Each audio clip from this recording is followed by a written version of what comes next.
Eu quero partilhar com vocês a palavra de Deus.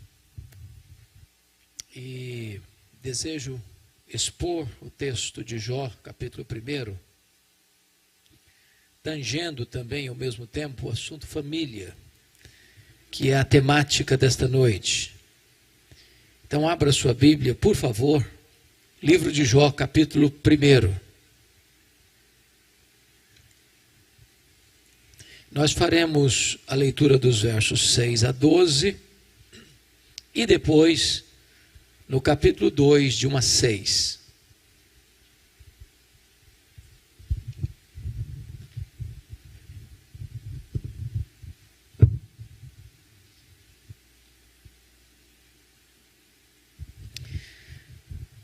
Eu estou com a versão atualizada, não sei qual é a sua versão. Eu estou com a versão ARA. E vou fazer essa leitura então a partir do verso 6 do capítulo 1.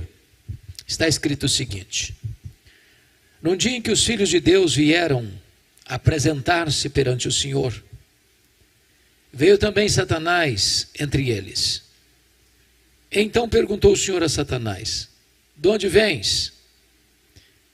Satanás respondeu ao Senhor e disse: De rodear a terra e passear por ela. Perguntou ainda o Senhor a Satanás: Observaste o meu servo Jó? Porque ninguém há na terra semelhante a ele, homem íntegro e reto, temente a Deus e que se desvia do mal. Então respondeu Satanás ao Senhor: Porventura Jó debalde teme a Deus? Acaso não o cercaste com sebe a ele, a sua casa e a tudo quanto tem? A obra de suas mãos abençoaste, e os seus bens se multiplicaram na terra. Estende, porém, a tua mão e toca-lhe em tudo quanto tem, e verás se não blasfema contra ti na tua face. Disse o Senhor a Satanás: Eis que tudo quanto ele tem está em teu poder. Somente contra ele não estendas a tua mão. E Satanás saiu da presença do Senhor. Agora capítulo 2, por favor. Num dia em que os filhos de Deus vieram apresentar-se perante o Senhor, veio também Satanás entre eles, apresentar-se perante o Senhor. Então o Senhor disse a Satanás: De onde vens? E respondeu Satanás ao Senhor e disse: De rodear a terra e passear por ela. Perguntou o Senhor a Satanás: Observaste o meu servo Jó? Porque ninguém há na terra semelhante a ele, homem íntegro e reto, temente a Deus, e que se desvia do mal. Ele conserva a sua integridade, embora me incitasses contra ele para o destruir sem causa. Então Satanás respondeu ao Senhor: Pele por pele, tudo quanto o homem tem dará pela sua vida. Estende, porém, a tua mão, toca-lhe nos ossos e na carne, e verás se não blasfema contra ti na tua face. Disse o Senhor a Satanás: Eis que ele está em teu poder, mas poupa-lhe a vida. Meus amados irmãos, esse texto narra este episódio da reunião de Deus com seus filhos. E eu quero crer que o contexto aqui é que são os anjos. E essa reunião acontece nas regiões celestes. E curiosamente, o texto nos informa que Satanás aparece por lá. E quem toma a iniciativa é Deus, perguntando para ele assim: De onde vens? E Satanás responde: De rodear a terra e passear por ela. Satanás é uma espécie de turista inveterado. Ele anda por aí. Ele está de olho, está antenado, está procurando uma brecha, está procurando alguém para devorar. E Deus cutuca outra vez e pergunta assim: Observaste o meu servo Jó? E Deus dá o currículo de Jó. Não tem ninguém na terra semelhante a ele. Em outras palavras, ele é o homem mais piedoso dessa geração. Homem íntegro. Íntegro é aquilo que você é com a porta do quarto trancada, com a luz apagada, sem ninguém observando. Homem reto. Reto é aquilo que você é em público. Todo mundo está vendo. Homem temente a Deus. Esse é o princípio da sabedoria. Homem que se desvia do mal. Deliberadamente santo. Bom, Satanás poderia ter respondido assim: bom, esse ainda eu não observei. Ando meio ocupado, tem outras agendas. Quem sabe um dia, talvez, eu ponha os olhos nele. Mas não foi a resposta de Satanás. Satanás respondeu assim: também puderas. Também puderas. Desse jeito aí é muito fácil te adorar. Qualquer um te adora desse jeito. Tu tens abençoado a vida dele. Tu tens cercado a família dele com a grande muralha de proteção. Os bens desse homem prosperam na terra. Tudo que ele bota a mão vira dinheiro. Desse jeito aí é muito fácil. Qualquer um te adora. E Satanás insinua aqui duas coisas.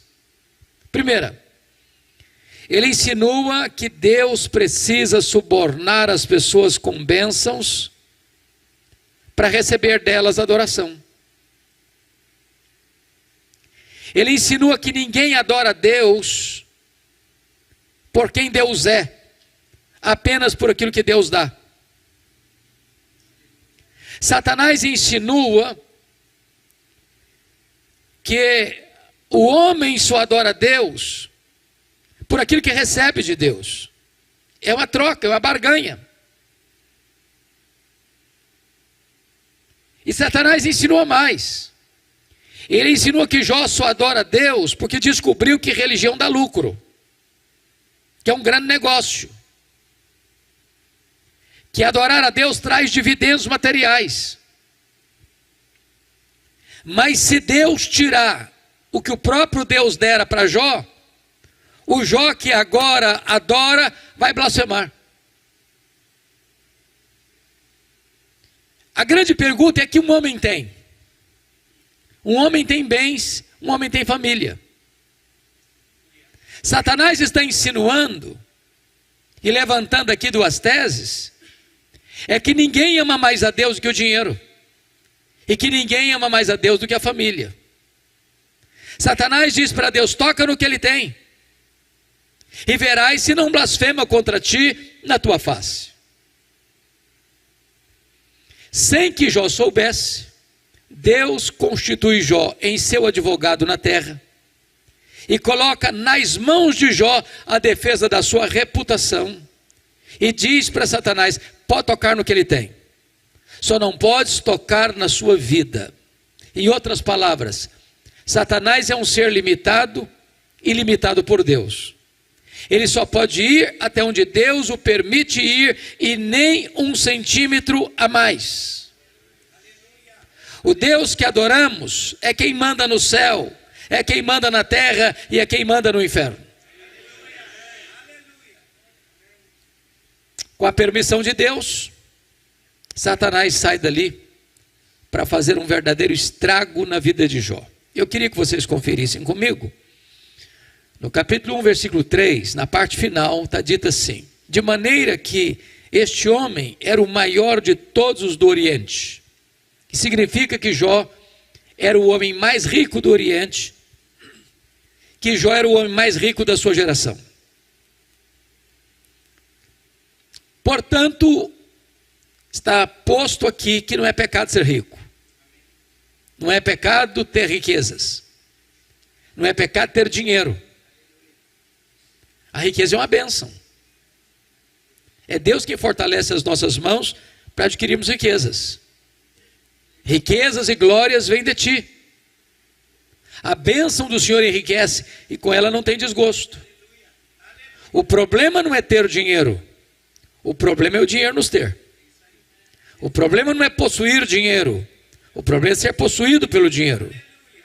O problema não é carregar dinheiro no bolso. É entronizar o dinheiro no coração. O problema não é a riqueza. É a riqueza sem Deus. O problema não é o dinheiro como servo. O problema é o dinheiro como patrão. É curioso que no versículo 3 está escrito que Jó era o homem mais rico. Mas no versículo 8 está escrito que Jó era o homem mais piedoso. Então é possível ser rico e o mais rico, e piedoso e o mais piedoso ao mesmo tempo. Agora notem, nos versos 15 a 17, nós somos informados que Satanás vai usar os sabeus, o fogo e os caldeus para levar Jó, o homem mais rico, ao colapso financeiro, à falência.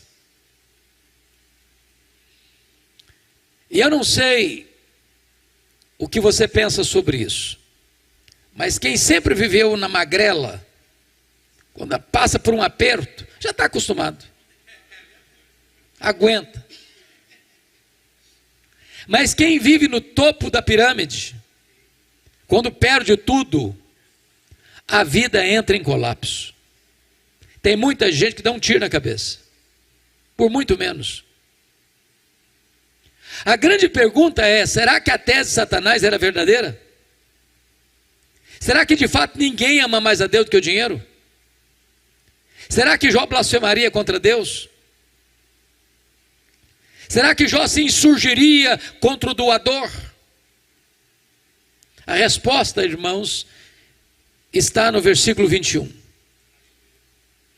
E o versículo 21 diz que quando Jó recebe a notícia que ele está quebrado, que ele está falido, que ele entrou num colapso financeiro, ele responde assim: nu saí do ventre da minha mãe, nu eu voltarei.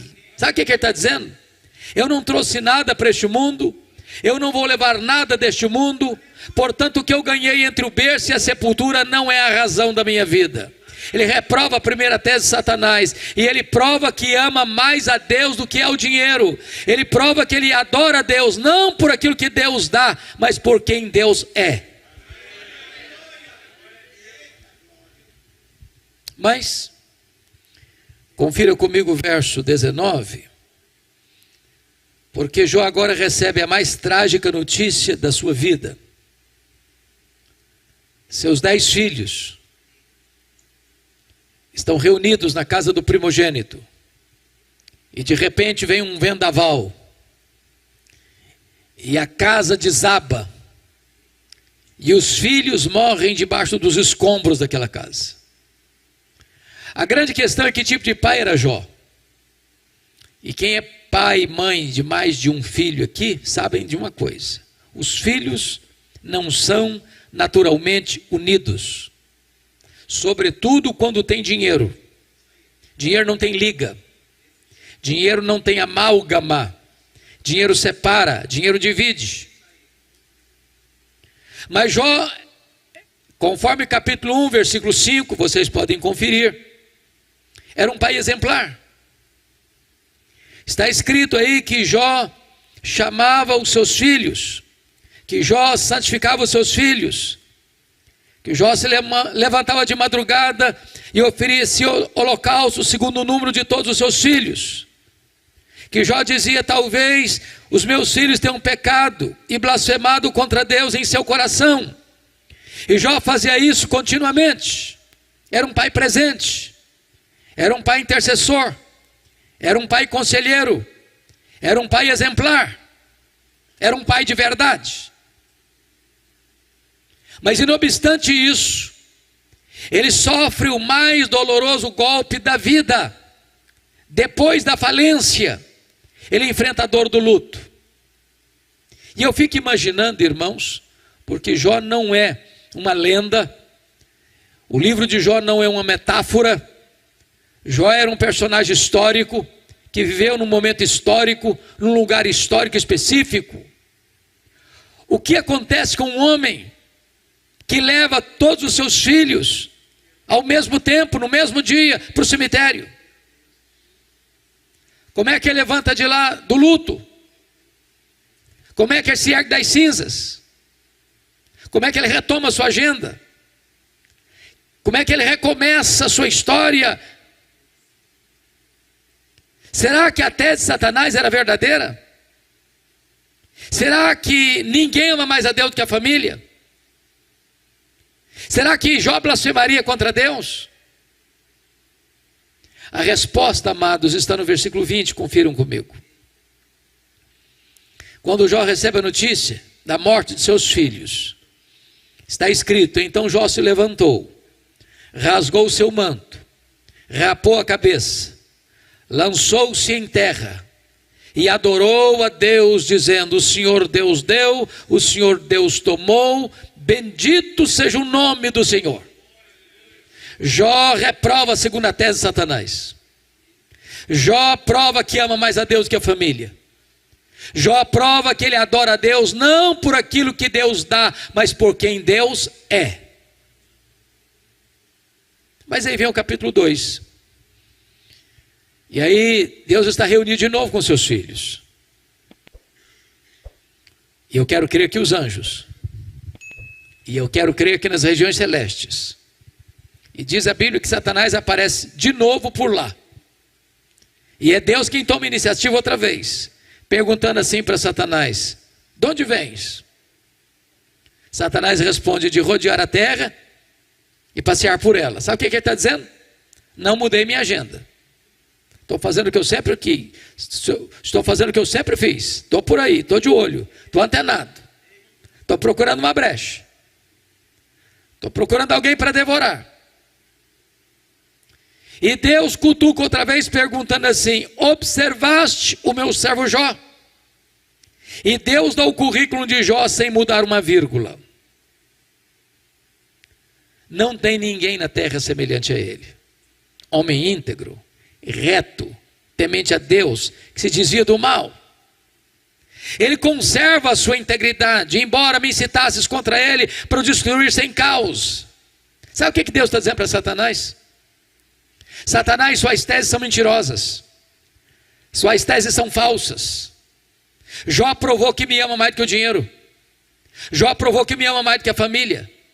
Jó provou que me ama não por aquilo que eu dou para ele, mas por quem eu sou. Então Satanás partiu para a terceira tese. Pele por pele, tudo que o homem tem dará pela sua vida. Toca-lhe nos ossos, toca-lhe na carne, e verás se não blasfema contra ti na tua face. A terceira tese de Satanás é essa: ninguém ama mais a Deus do que a si mesmo.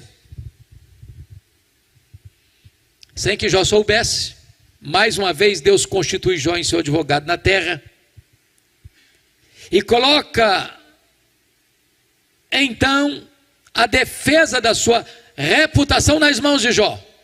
E diz para Satanás: pode tocar nos ossos dele, pode tocar na carne dele, só não podes tirar a vida dele. Em outras palavras, Satanás é um ser limitado e limitado por Deus. Ele só pode ir até onde Deus o permite ir, e nem 1 centímetro a mais. Nas palavras de Martinho Lutero, Satanás é um cachorro na coleira de Deus. Ele só pode ir até onde a coleira o permite ir, e nem 1 centímetro a mais. Com a permissão de Deus, Satanás sai dali, diz a Bíblia, vai colocar uma doença maligna em Jó, da planta dos pés ao alto da cabeça. E Jó vai tendo uma dor avassaladora, porque o seu corpo vai ficando completamente chagado, feridas se abrindo, sangrando, a pele necrosando. Ele precisa pegar um caco, talvez de telha, para raspar sua pele necrosada. Ele vai virando uma chaga viva, uma ferida aberta. Ele é uma carcaça humana. Ele não consegue comer, ele não consegue dormir, ele não tem alívio sequer de 1 minuto. Ele vai ficando magro, magérrimo, macérrimo, de couro furado pelas costelas em ponta. Seu corpo vai ficando mal cheiroso, bolhas vão se formando cheias de pus, e ele precisa morder nessas bolhas cheias de pus para tentar aliviar a sua dor. Ele fica encarquilhado, ele fica desfigurado, ele fica completamente um espectro humano, um aborto vivo. As pessoas passam e cospem, passam e sentem náuseas. As pessoas têm nojo dele, repulsa dele. Quando a sua mulher vê esse quadro horrível, ela se insurge contra Deus e diz para o seu marido: ainda conservas a tua integridade, Jó? Amaldiçoa a Deus e morre. E ele responde com firmeza hercúlea e pétrea: falas como uma louca. Tendo recebido o bem de Deus, não receberíamos também o mal? Está escrito no capítulo 2, versículo 10, que em tudo isso Jó não pecou contra Deus com seus lábios. Ele reprova a terceira tese de Satanás. Ele prova que ama mais a Deus do que a si mesmo. Ele prova que ele adora a Deus não por aquilo que Deus dá, mas por quem Deus é. Mas confira comigo o capítulo 2, versículo 11. Porque agora vem os amigos. O Elifaz, o Bildade e o Zofar. Eles combinaram ir juntamente condoer-se de Jó e consolá-lo. Olha o verso 12. Eles levantaram de longe os olhos, mas eles não reconheceram Jó. Eles ergueram a voz e choraram. Cada um rasgou o seu manto, lançou pó ao ar sobre a cabeça. Eles sentaram com Jó na terra, 7 dias e 7 noites. E nenhum deles dizia palavra alguma, pois viam que a dor de Jó era muito grande. E eu pergunto a vocês: esses homens eram amigos de Jó? Eram amigos de Jó? E a resposta categórica é esta: claro, claro que eram. Claro. Vocês já fizeram alguma visita assim para alguém? 7 dias, 7 noites, sentado no chão, na terra, sem falar nada, só chorando. Vocês já receberam alguma visita assim, nas horas mais difíceis da vida? Qual foi o problema desses homens? O problema desses homens era uma teologia ruim. Quando a teologia é ruim, o comportamento vai ser ruim. Porque a ética é filha da teologia e a teologia é mãe da ética. O problema desses homens é que eles começaram a, entre aspas, fazer teologia, a cogitar, a especular, a desenvolver uma lógica cartesiana, a pensar em causa e efeito. E eles imaginaram assim: ninguém sofre sem causa. Para alguém estar sofrendo, é porque fez alguma coisa errada. Portanto, para Jó estar sofrendo e sofrendo muito, ele deve ter feito muita coisa errada. Mas eles não só pensaram isso, eles falaram. Mas eles não só falaram para Jó. E eles assacaram contra Jó os mais pesados libelos acusatórios. Eles chamaram Jó de adúltero. Eles chamaram Jó de ladrão. Eles chamaram Jó de louco. Eles agravaram a dor de Jó, dizendo que Deus matou os filhos dele porque ele era louco. Eles chamaram Jó de corrupto, porque disseram para Jó que Jó ficou rico porque roubou os órfãos e as viúvas. Eles massacraram Jó. Eles lançaram suas setas venenosas e cravaram essas setas em Jó.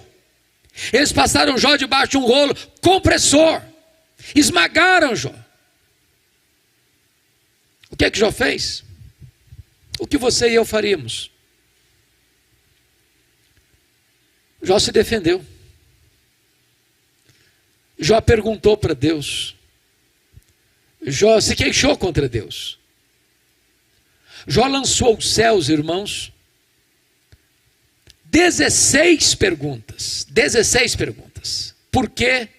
Por quê? Por quê? Por que eu estou sofrendo? Por que a minha dor não cessa? Por que eu não morri no ventre da minha mãe? Por que eu não morri ao nascer? Por que os seios da minha mãe não estavam murchos de leite para morrer de fome? Por que o Senhor não me mata de uma vez? Jó levantou aos céus 34 queixas contra Deus.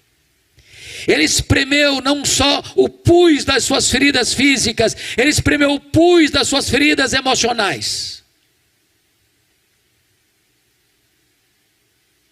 Mas sabe qual foi a resposta de Deus para ele? Das 16 perguntas e das 34 queixas, o silêncio sepulcral de Deus. Nenhuma palavra, nenhuma resposta, nenhuma explicação, nenhuma luz no fim do túnel, nenhum sinal do seu favor. E eu posso garantir a vocês que pior do que sofrer é sofrer sem explicação. O silêncio de Deus, muitas vezes, grita mais alto nos ouvidos da nossa alma que o barulho mais ruidoso das circunstâncias mais adversas. Se vocês estão compreendendo o meu raciocínio, Jó está sofrendo um golpe fatal nas 5 áreas mais importantes da vida. Primeiro, na vida financeira. Irmãos amados, qualquer de nós que sofrer golpes profundos nesta área, fica abalado. Fica abalado. Essa pandemia que atinge o mundo desde março do ano passado, é uma prova disso. Quantos comerciantes fecharam suas portas? Quantas lojas fecharam? Quantos restaurantes fecharam? Quantos hotéis entraram em parafuso, em crise? Quantas empresas de agência de viagem fecharam as portas? Quantos empresários quebraram? Quantos empregados foram mandados embora porque não tinham mais condições de mantê-los na empresa? É a crise financeira que bate a porta. A segunda área que Jó foi atingido, irmãos, é a área da saúde. Eu quero dizer para você que a enfermidade bota todo ser humano no seu devido lugar. Não tem como ficar de nariz empinado e peito estufado num CTI, entubado. Fica rico, fica pobre do mesmo jeito. A pandemia provou isso, ceifou o mais rico e o mais pobre. Ceifou o jovem e o velho. Ceifou o empresário e o empregado. Ceifou o cientista, o doutor e o analfabeto. Ceifou o homem do campo e o homem da cidade. Ceifou o crente e o descrente. A doença fragiliza o homem. Tira o chão debaixo dos seus pés. E Jó está enfrentando isso. A terceira área que Jó enfrenta crise, irmãos, é na área do casamento. Na hora que Jó mais precisou do apoio da sua mulher, para ser um bálsamo, um alívio de tensões, uma consoladora, ela se revolta contra Deus e diz para o marido dela assim: morre, homem, morre, morre logo. A quarta área que Jó enfrenta crise, irmãos, é com os filhos. Não é natural pai e mãe enterrar filhos, não. Não é natural os filhos furarem a fila, não é. Talvez não tenha dor que possa se comparar a esta. O que é um pai e uma mãe sepultar um filho ou uma filha? Mas a quinta área que Jó está enfrentando drama na vida, irmãos, é com as amizades. Aqueles que deveriam ser consoladores transformam-se em molestadores. Aqueles que deveriam ser óleo terapêutico nas suas feridas tornam-se vinagre em suas feridas. Aqueles que deveriam estar com ele para consolá-lo são seus acusadores mais implacáveis. Se você está olhando comigo, Jó está perdendo tudo. tudo. Jó está no fundo do poço. E quando alguém, porém, está no fundo do poço, meus irmãos, só tem um lugar para se olhar. É para cima. É para o alto. É para Deus.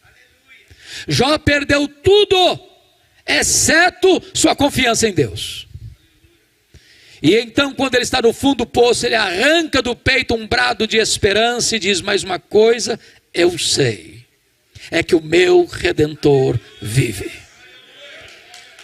O meu Redentor vive.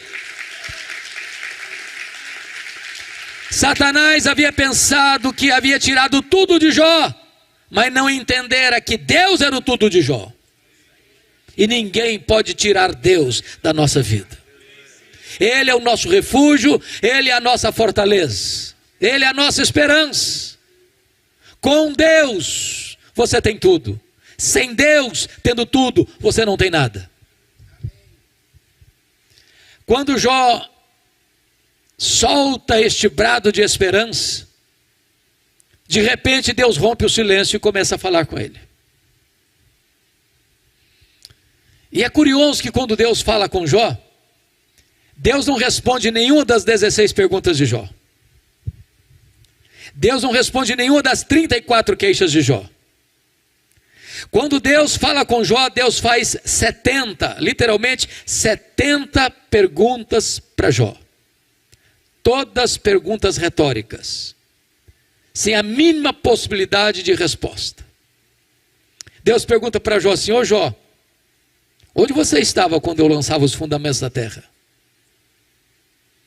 Ô Jó, onde você estava quando eu espalhava as estrelas no firmamento? Ô Jó, onde você estava quando eu cercava as águas do mar para elas não invadirem a terra? E Deus abriu as comportas dos céus e despejou torrentes caudalosas da sua majestade, da sua glória sobre Jó. Em catadupas Deus foi derramando sobre Jó torrentes do seu poder, da sua glória, da sua majestade, da sua grandeza, do seu conhecimento, do universo, das coisas maiores e menores da vida. E quando Deus foi se revelando a Jó, e se revelando a Jó, e se revelando a Jó, e se revelando a Jó, Jó foi se encolhendo, e foi se encolhendo, e foi se encolhendo, e foi se encolhendo, para descobrir as 5 verdades mais extraordinárias e revolucionárias da sua vida, que mudaram a história dele, e que podem mudar a sua, minha, nossa história nesta noite. Que verdades são essas? Eu gostaria que vocês contemplassem comigo no capítulo 42, porque elas estão lá. A primeira coisa que Jó descobriu, meus irmãos, notem comigo, está aí no versículo 1 e 2. Então respondeu Jó ao Senhor: bem sei que tudo podes. Jó reconheceu a onipotência de Deus. Deixa eu lhe dizer algo nesta noite. Você e eu temos impossibilidades intransponíveis, fraquezas indisfarçáveis. Eu gosto muito de ler, desde a minha infância. E eu gosto de passar pelas livrarias, praticamente todo mês, toda semana, para ver o que está saindo. Eu acho que todos vocês concordam comigo que as obras que mais são publicadas no Brasil e no mundo são livros de autoajuda. E esses livros de autoajuda dizem para você que você é forte, que você tem a força, que você é um gigante, que há poder nas suas palavras, que basta fazer cócegas no seu interior e se levantará daí um gigante. Mas sabe o que a Bíblia diz? Exatamente o contrário. A Bíblia diz que nós somos fracos, que Deus conhece a nossa estrutura e sabe que somos pó. Nós temos fraquezas físicas, por exemplo. Eu só sei que eu tenho a idade que eu tenho quando eu me olho no espelho. E quando eu converso com alguém, ele diz assim, tem a mesma idade sua, estou um pouquinho mais velho, um pouquinho mais novo. Eu falei, estou velho mesmo. O tempo vai esculpindo algumas rugas no nosso rosto, indisfarçáveis. Indisfarçáveis. As mulheres que são mais espertas e mais inteligentes do que os homens, driblam isso melhor, com um bom cosmético. Às vezes quando se acorda é um caos, mas depois de um bom cosmético vira o cosmos de novo.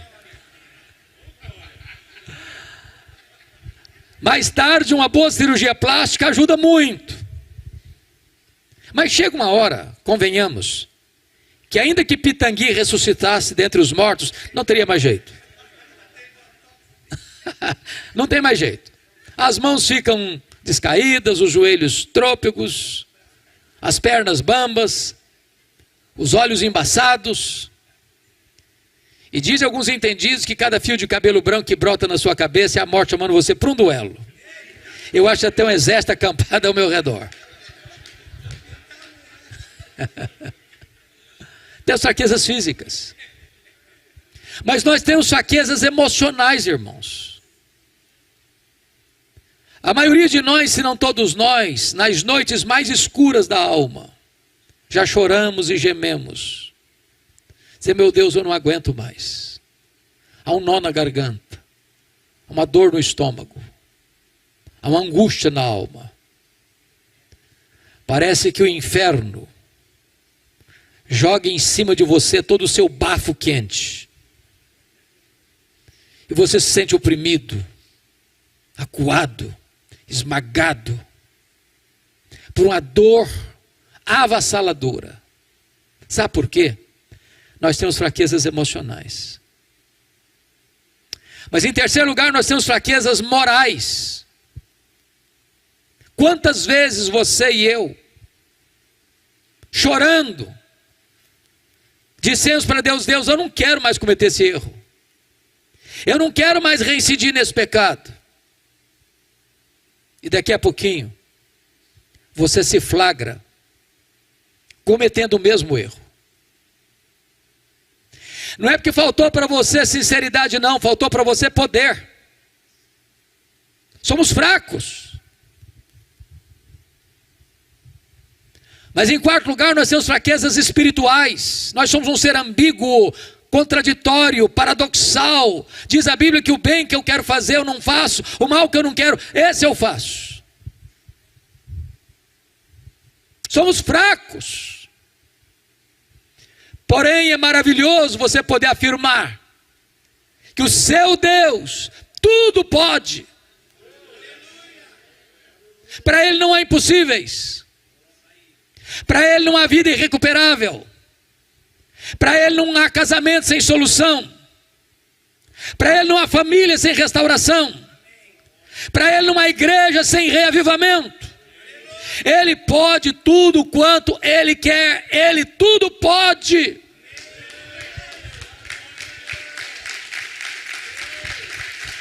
Hoje, nesta noite, a sua causa perdida pode ter uma solução.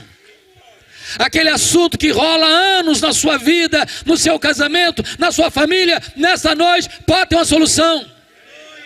Ele está aqui e Ele é poderoso para fazer milagres na nossa vida. A grande questão nesta noite, irmãos, quem é o nosso Deus? Quão grande é o nosso Deus? Quão poderoso é o nosso Deus? Quão majestoso é o nosso Deus? Quanto Ele pode? Quando o profeta Isaías, que é considerado o profeta evangélico, porque a partir do capítulo 40 do seu livro ele começa a tratar do Messias. Lá no capítulo 40 ele diz que o seu Deus, o meu Deus, o nosso Deus, é aquele que mede as águas na concha da sua mão. E eu fico imaginando o Pacífico, o Atlântico, o Índico, o Mediterrâneo, os mares, os rios, as fontes. Tente aqui no Atlântico, com um baldinho. Veja quanto tempo você vai levar para esvaziar o Atlântico com um baldinho. pois o seu Deus mede as águas na concha da sua mão. O seu Deus pesa o pó das montanhas em balança de precisão. O seu Deus mede os céus a palmos. O seu Deus espalha as estrelas no firmamento, e por ser forte em força e grande em poder, quando as chama pelo nome, nenhuma só delas vinha faltar. O seu Deus olha para as grandes nações, as grandes potências econômicas e militares da terra, e considera todas essas nações como um pingo que cai num balde, como um pó numa balança de precisão. Este é o seu Deus, Ele tudo pode.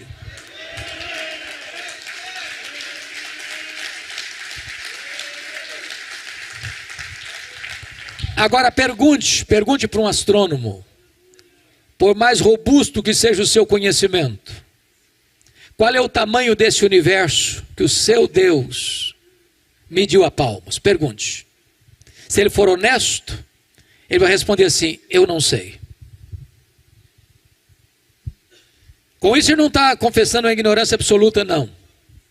O que ele está afirmando é que nenhum homem é capaz de saber com precisão qual é o exato tamanho do universo. Esta é uma matéria ainda em aberto.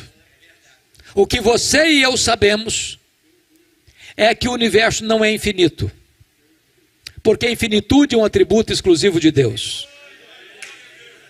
Porém, o que os cientistas já sabem é que o nosso universo tem mais de 93 bilhões de anos-luz de diâmetro. E o que significa isso? Significa que se você voasse a velocidade da luz, 300 mil quilômetros por segundo, nessa velocidade você demoraria mais de 93 bilhões de anos para ir de uma extremidade à outra do universo. Pois não há um centímetro desse universo onde o seu Deus não pode dizer: eu criei isso aqui, eu sou dono disso aqui, eu sou senhor disso aqui. Este é o seu Deus, Ele tudo pode. Pergunte a um astrônomo quantas estrelas existem. E a resposta dele é: eu não sei. O que eles sabem é que há mais estrelas no firmamento do que todos os grãos de areia de todas as praias e desertos do nosso planeta. Vá um dia aqui à praia, enche a concha da sua mão de areia, leve para uma tábua de vidro, como esse púlpito aqui, e tenha a paciência de contar quantos grãos de areia você consegue botar na concha da sua mão. Pois há mais estrelas no firmamento que todos os grãos de areia de todas as praias e desertos do nosso planeta. Mas o seu Deus não apenas criou todas elas. O seu Deus batizou cada uma delas pelo nome. E por ser forte em força e grande em poder, quando a chama pelo nome, nenhuma só delas vai faltar. Este é o seu Deus, Ele tudo pode.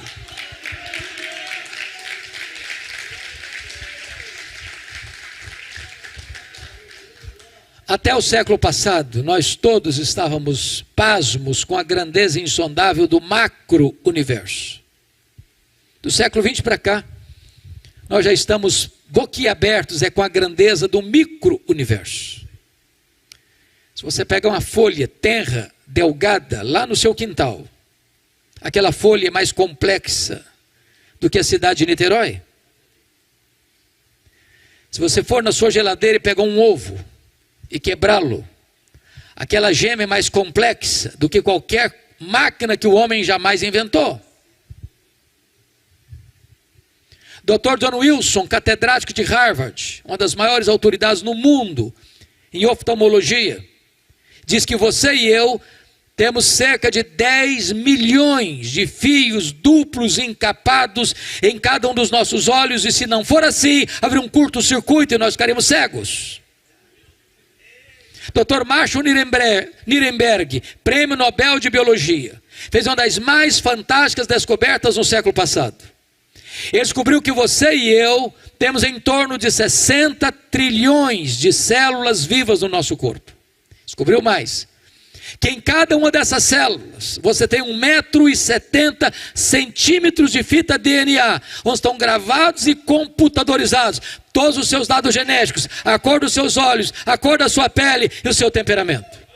Se você espichar a fita DNA do seu corpo, você terá 102 trilhões de metros de fita DNA no seu corpo. Você terá 102 bilhões de quilômetros de fita DNA no seu corpo, que daria para dar diversas voltas no sistema planetário. Dr. Loy vai afirmar mais tarde que códigos de vida não se originam espontaneamente, não se originam de uma evolução de milhões e milhões de anos. Códigos de vida foram plantados em você pelo Deus Todo-Poderoso, Criador dos céus e da terra, e este Deus é o seu Pai, e Ele tudo pode.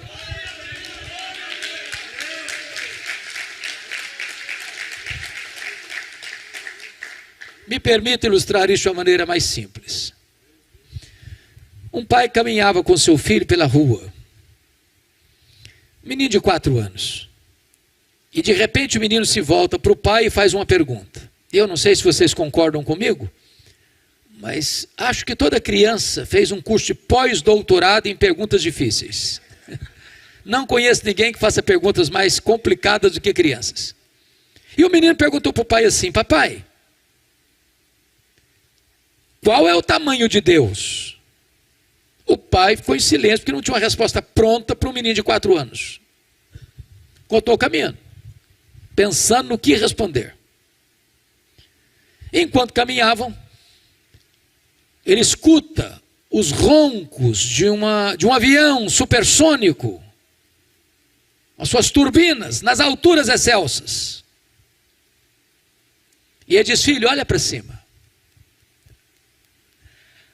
Está vendo aquele avião? Estou vendo, papai, estou vendo. Qual é o tamanho daquele avião, filho?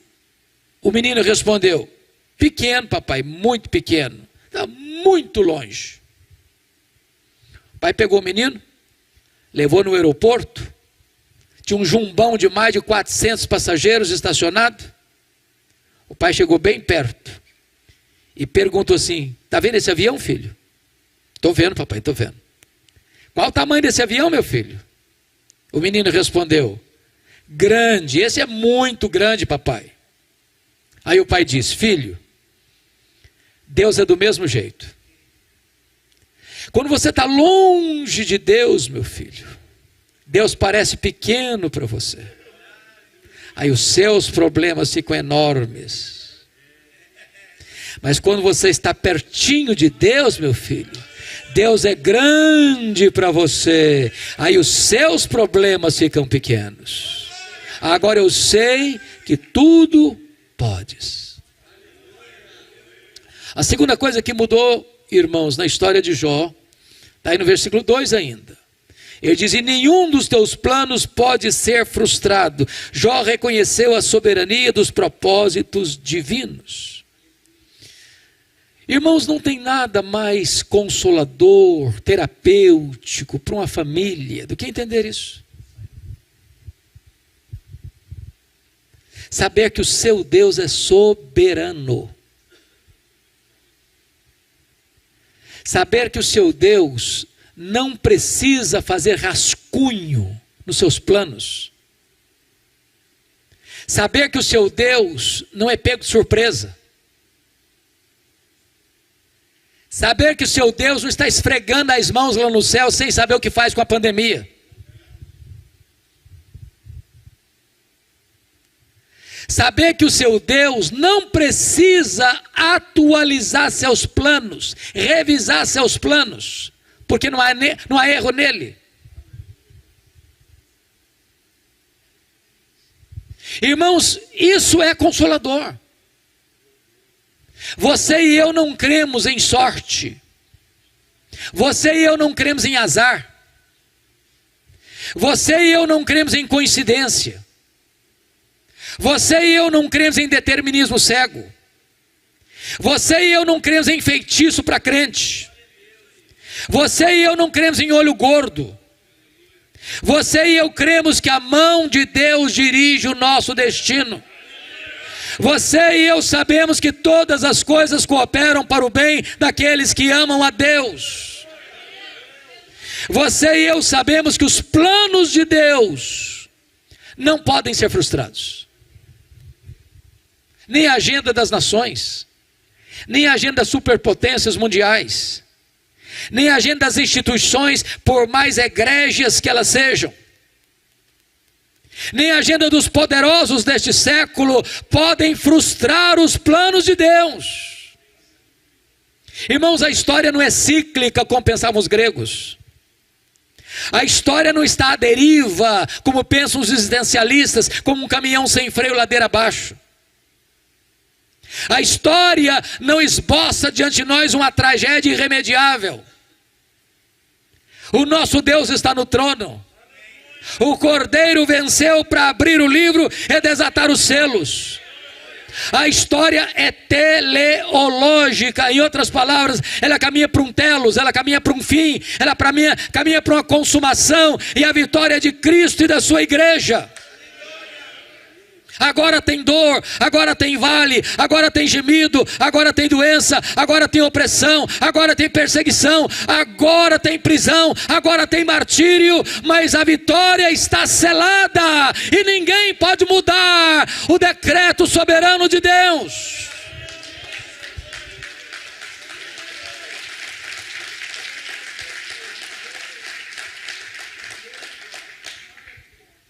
Preste bem atenção nisso, irmãos. Se Deus permite você e eu passarmos por uma prova,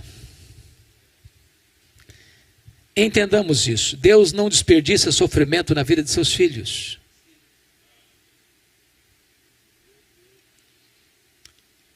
Se Deus permite você e eu passarmos por uma prova, não é porque Deus não é amor, não é porque Deus é sádico, não é porque Deus está longe, não é porque Deus é indiferente, não é porque Deus não ama você.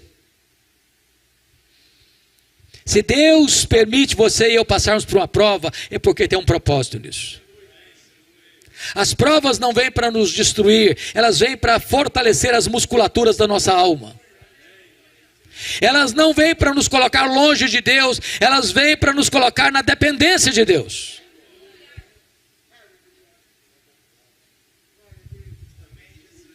Mas há uma terceira coisa que Jó descobriu, que mudou a história dele.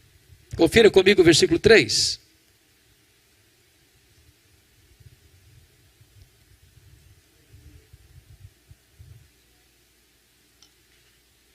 Na parte B, Jó diz assim: na verdade eu falei do que eu não entendia, coisas maravilhosas demais para mim, coisas que eu não conhecia. Jó reconhece a sua profunda limitação. Você só vai entender o que ele está dizendo aqui, e eu gostaria de sugerir a vocês: tira um sábado, tira um feriado, para dar uma lida no livro de Jó numa sentada só. Porque às vezes a gente pensa que Jó foi um estoico, que sentou num canto, trincou os dentes e aguentou calado. Foi isso que aconteceu, não.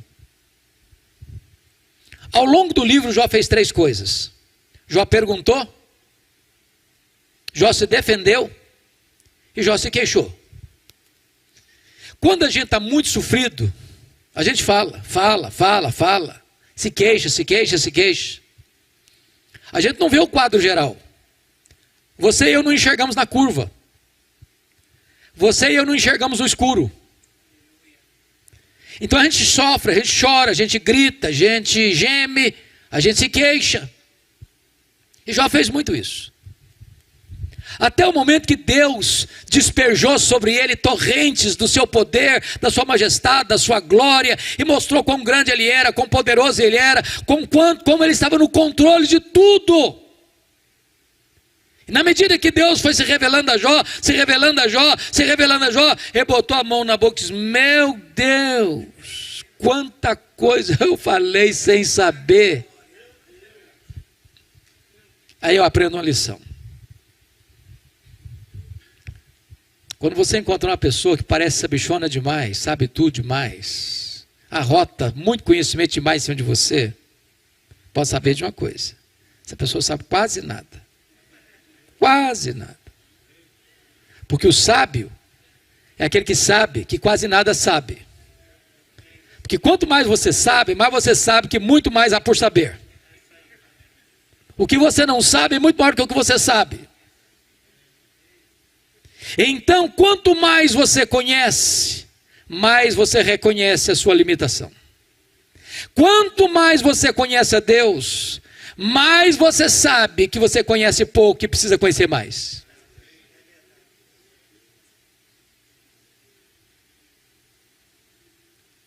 Aqui está um ponto que eu gostaria de enfatizar. Algumas pessoas têm uma espécie de necessidade de falar delas mesmas, se autopromover, se autoprojetar. Nós chamamos isso de vaidade, ou de arrogância, ou de altivez, ou de soberba. Agora preste bem atenção nisso. É impossível você nutrir vaidade ou soberba se tem duas coisas acontecendo. Primeiro, se você conhece a Deus. Eu pergunto a você, é possível estar na presença daquele que é santo, santo, santo, majestoso, e ter o nariz empinado? Até os serafins cobrem o rosto na presença dele. Ninguém pode conhecer a Deus e ser soberbo, ninguém. Segundo lugar, ninguém pode ter vaidade e soberba se conhece a si mesmo. Deixa eu perguntar a você, tem hora que você não fica escandalizado com você, não? Sou eu mesmo, senhor. Ah, não é possível. Um colega meu disse há poucos dias, se a minha mulher me conhecesse como Deus me conhece, ela não ficaria comigo uma semana.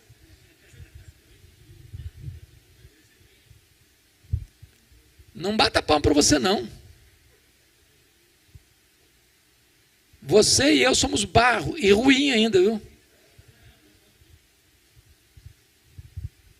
Então não tem espaço para você ser honesto, conhecendo a você mesmo. Isso é soberbo.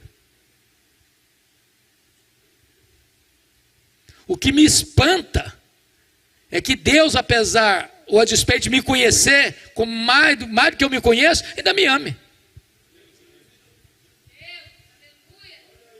Então, quanto mais você conhece a Deus, mais humilde você precisa ser.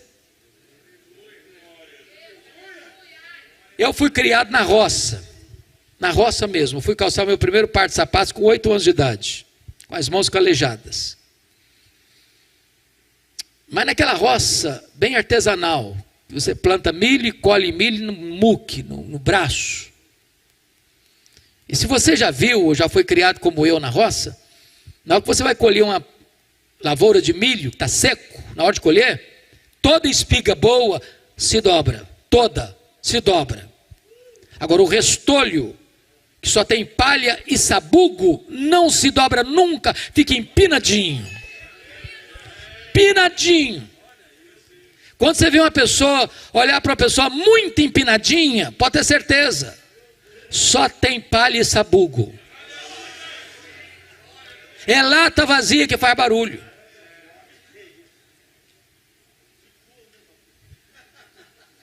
Então, amados irmãos, quando você conhece a Deus, a primeira coisa que Deus faz é golpear o seu orgulho e mostrar quão limitado você é. Quarta coisa que mudou a história de Jó, confira comigo o versículo 5. Eu te conhecia só de ouvir, mas agora os meus olhos te veem. Jó reconheceu o seu limitado conhecimento de Deus. Eu entro em crise com esse versículo. Entro. Sabe por que eu entro em crise? Não é fácil você conciliar 42:5 com 1:8. Porque Jó 1:8, Deus disse assim, acerca de Jó: não tem ninguém na terra semelhante a ele. Homem íntegro, reto, temente a Deus, que se desvia do mal. E isso não é a opinião de um amigo bajulador, rasgador de seda. Quem disse isso foi Deus. Deus não tem opinião, Deus tem um diagnóstico. Agora, como é que esse homem, que o próprio Deus disse que era o homem mais piedoso da sua geração, pode fazer uma declaração dessa? Eu te conheci só de ouvir, agora os meus olhos te veem. Não parece contraditório? Como entender isso? Para explicar, me permita uma pergunta. Você conhece a Deus? Conhece? Quanto você conhece? Quanto? Deixa eu ilustrar. Havia um cidadão que nunca tinha visto o mar. Um dia ele fez uma viagem para o litoral, e ao ver o mar, ele exclama extasiado: agora eu conheço o mar. Aproxima-se dele um marujo, com a pele tostada de sol e sal, e diz: eu também conheço o mar. Qual a diferença entre eles? Você conhece a Deus? Quanto você conhece? João 17,3 diz que a vida eterna é esta: conhecer a Deus e a Jesus Cristo a quem enviaste. Então sabe o que você vai estar fazendo no céu? Porque a própria essência da vida eterna é conhecer a Deus. Sabe o que você vai estar fazendo no céu? Depois que você estiver com o corpo glorificado, 1 milhão de anos lá no céu, você vai estar conhecendo a Deus. Sabe o que você vai estar fazendo no céu? Depois que você tiver 1 bilhão de anos lá na glória, você vai estar conhecendo a Deus. Nem toda a eternidade será suficiente para você esgotar o conhecimento de Deus, porque Deus é inesgotável em seu ser. Tem gente que pensa que o céu vai ser boring, vai ser chato, vai ser enfadonho, vai ser monótono. Há pouco tempo, um adolescente veio para mim e falou assim: pastor, não quero ir para o céu não. Tomei um susto, falei: você está ficando maluca, minha filha? Não quero ir não. Falei: mas como assim, me explica? Ah, pastor, a ideia de céu que eu tenho é que eu vou estar numa nuvem branca, com a harpa na mão, tocando, cantando. Ah, eu não aguento essa vida inteira não, quero coisa nova para a minha vida.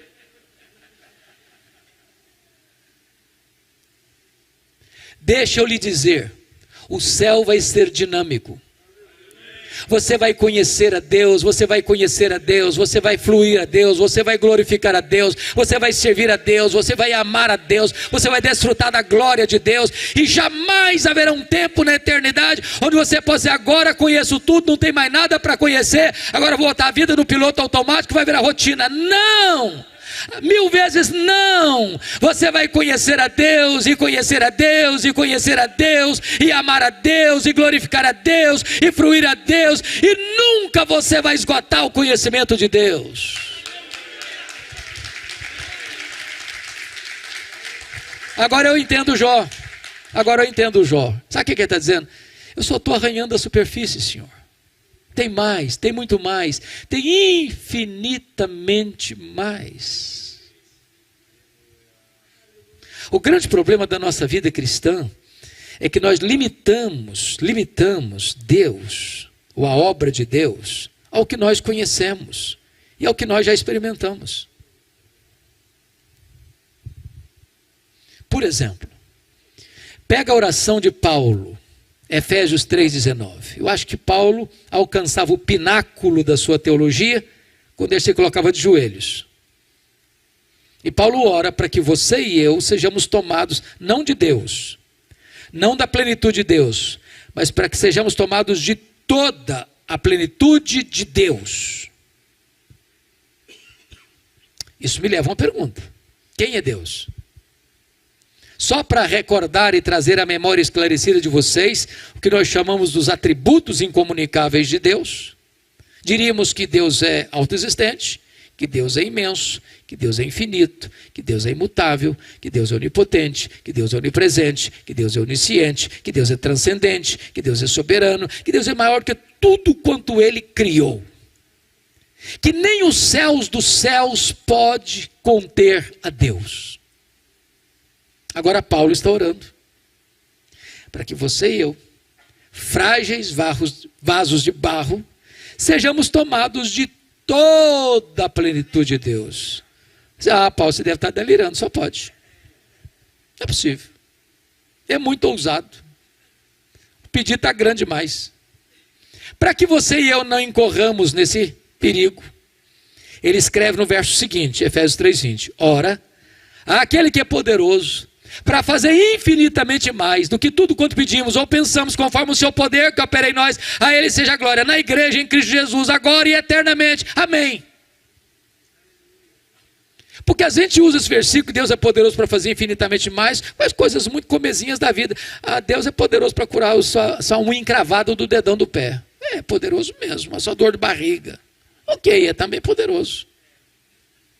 Mas Paulo usa essa expressão para o pedido mais ousado que já foi feito na história da igreja.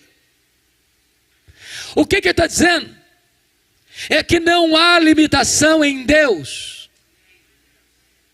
Você vai conhecer a Deus, você vai conhecer a Deus, você vai conhecer a Deus, você vai receber o poder de Deus. Enquanto tiver vasilha vazia, o azeite vai jorrar. Enquanto você tiver disposição, você vai conhecer e conhecer e conhecer. Mas a quinta coisa que mudou a história de Jó, irmãos, está no versículo 6, confira comigo. Por isso eu me abomino e eu me arrependo no pó e na cinza. Jó reconhece a enormidade do seu pecado. E eu entro em crise de novo com o versículo. Porque não combina com o que Deus falou dele. Não combina. Como é que o homem mais piedoso vai fazer uma confissão dessa? Essa confissão fica bem na boca de um assassino, de um ladrão, de um corrupto. Mas na boca do homem mais piedoso? Como é que você entende isso? Me permita explicar, amados. As pessoas que mais confessam os seus pecados e choram por eles, não são as pessoas que mais pecam. São as pessoas que mais perto de Deus andam. Quem está longe de Deus nem reconhece os seus pecados. Quem está mergulhado nas trevas nem vê pecado. As pessoas cometem as maiores loucuras e sentem orgulho disso. Levantam suas bandeiras, fazem passeatas. Mas se você está na presença daquele que é santo, santo, santo, sua reação é a de Isaías: ai de mim, Senhor, eu estou perdido. A sua reação é a reação de Jó: Senhor, eu me abomino no pó e na cinza. A sua reação é a de Pedro: afasta-te de mim, Senhor, eu sou um pecador. A sua reação é de João: caí como morto aos seus pés.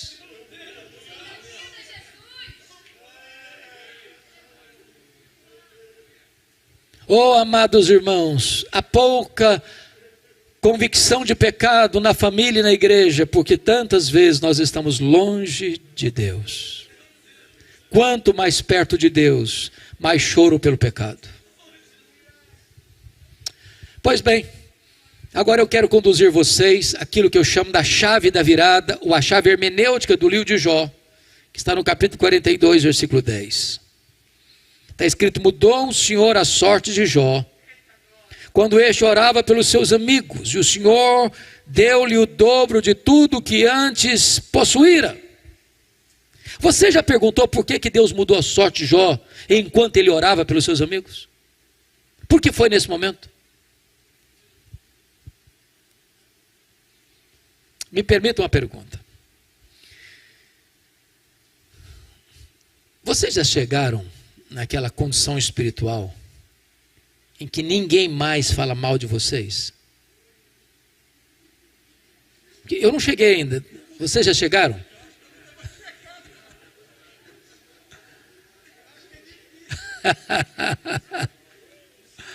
Impossível. Deixa eu fazer outra pergunta então. O que vocês acham que Jó sentiu quando seus amigos, de forma cruel, inverídica, disseram assim para ele: ô Jó, você é um ladrão. Ô Jó, você é um adúltero. Ô Jó, você roubou dos órfãos e das viúvas. Ô Jó, você é doido, você é louco. Deus matou seus filhos porque você é doido, louco. O que vocês acham que Jó sentiu? O que você sente quando alguém fala mal de você? Quando alguém levanta falso sobre a sua vida? O que você sente? Você fica feliz? Você dá pulo de alegria? O que Jó fez? Se defendeu, se queixou. E quem se defende e se queixa, sabe o que tem no coração? Dor, mágoa. Sabe o que Deus está falando para Jó? Meu filho, você quer ser restaurado?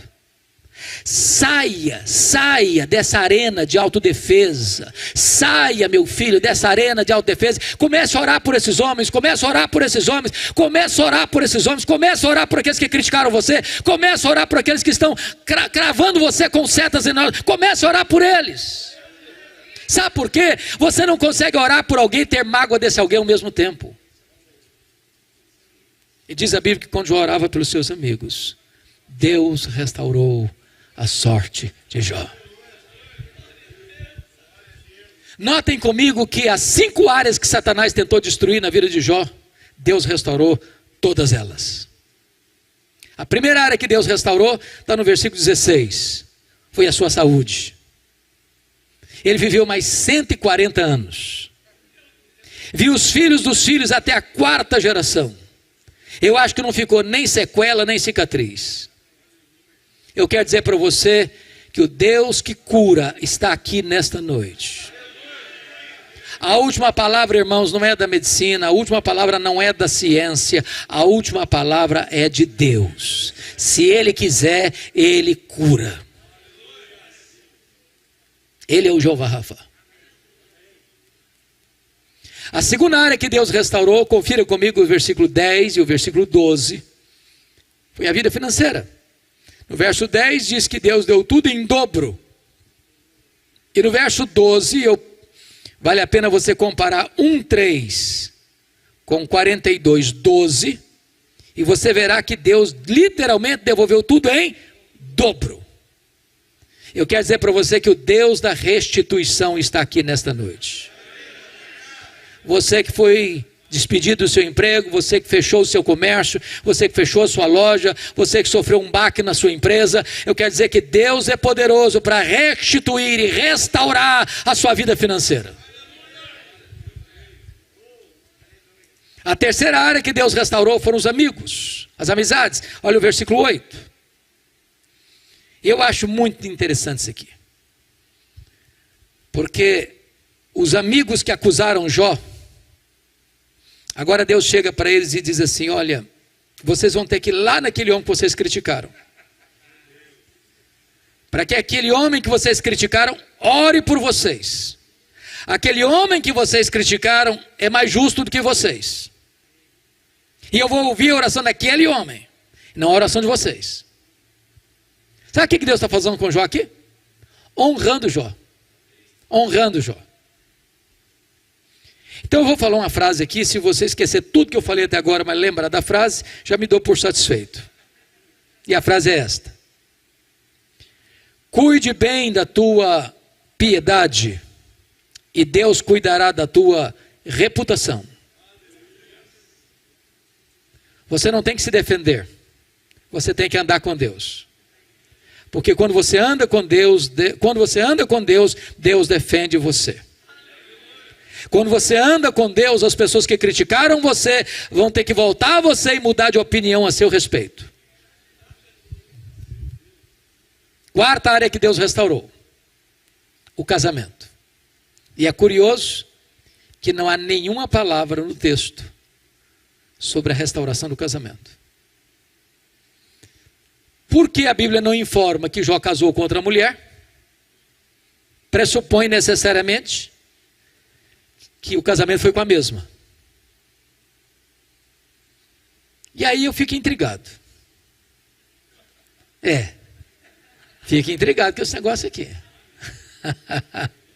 Eu fico imaginando se o Jó fosse brasileiro. Quando ele estava numa magrela, a mulher olhou para ele e disse: morre, ó, morre logo. Agora o cara está no crista da onda, ó, mais rico de novo, duplamente mais rico. O que vocês acham que ele falaria para ela se ele fosse brasileiro? Morre, mulher, morre logo. A fila andou, minha filha, a fila andou, estou no outro agora.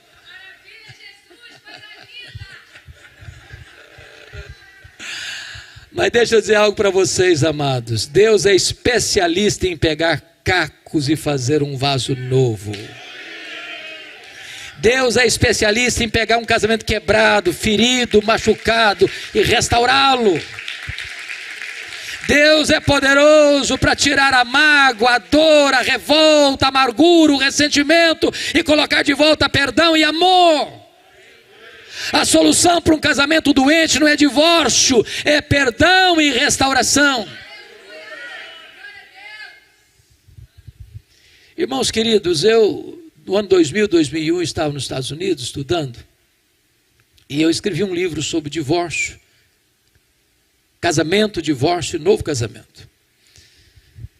Você sabe que os Estados Unidos tem estatística de tudo, pesquisa de tudo e é tão fácil estudar lá porque tem tudo na mão.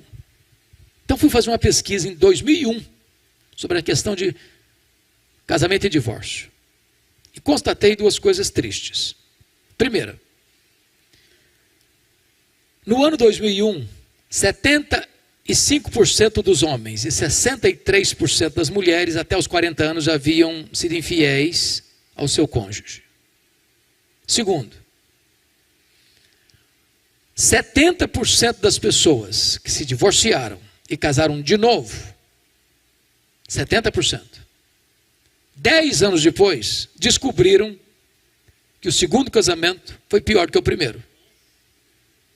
Em outras palavras, a solução para um casamento em crise não é o divórcio, mas é a restauração, é a cura, é o perdão. Talvez você veja aqui hoje, seu casamento está abalado. Talvez você está decepcionado, decepcionada. Talvez você já está fazendo até provisão para separação. Mas eu quero dizer para você que Deus pode fazer um milagre no seu casamento. Há pouco tempo uma mulher me procurou para me fazer um comunicado. E ela estava brava. E ela me fuzilou com os olhares pesados e disse: pastor, eu vim lhe comunicar que eu estou me divorciando. E eu tomei um susto, porque eu não esperava isso. Eu disse: como assim? Eu estou me divorciando. E eu perguntei: mas por que, filha? E ela disse assim: secou. Secou. Está claro para você botar a legenda? E eu perguntei: secou, minha filha? Ué, mas se secou, tem esperança. Você não leu na Bíblia lá que a vara seca de Arão floresceu? Deus pode fazer florescer o que está seco no seu coração. Eu falei: pastor, o senhor não está me entendendo, o senhor está ficando maluco. Eu estou falando para o senhor que morreu. Está claro? Morreu. Eu falei: morreu, filha? Oh, mas então não tem esperança? Você não leu na Bíblia lá que Jesus ressuscita os mortos? Ele pode ressuscitar o que está morto no seu coração. Ô pastor, o senhor perdeu o juízo. Eu estou falando para o senhor que acabou. Acabou. Está claro? Acabou. Eu falei: acabou, filha? Ou então tem esperança? Você não leu na Bíblia lá que Jesus chama a existência as coisas que não existem? Ele pode chamar a existência nem o que não está mais aí no seu coração. Você não vai divorciar agora não. Você vai orar comigo. Daqui a uma semana você volta aqui e nós vamos conversar. Passou uma semana, a moça voltou. Ela disse assim: pastor, acabou a vontade de divorciar.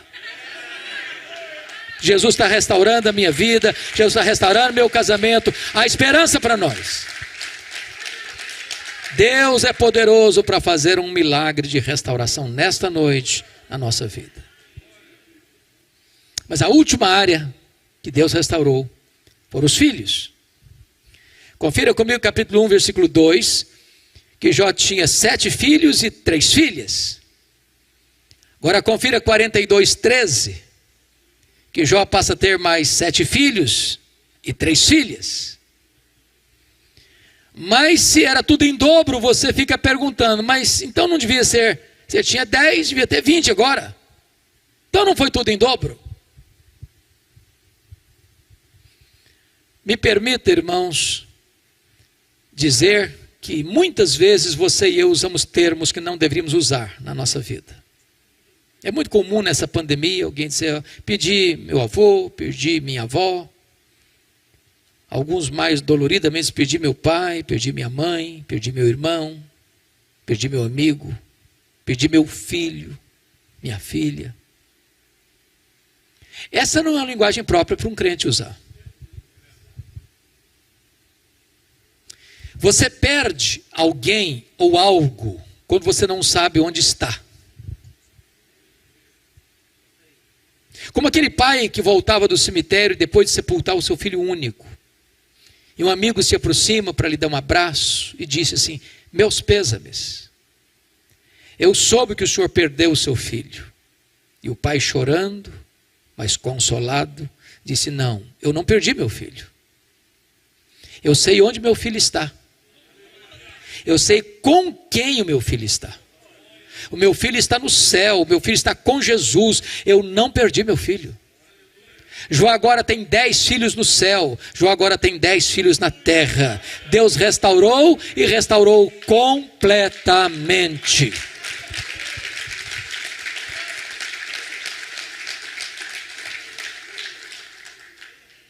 Sabe o que Satanás queria com Jó?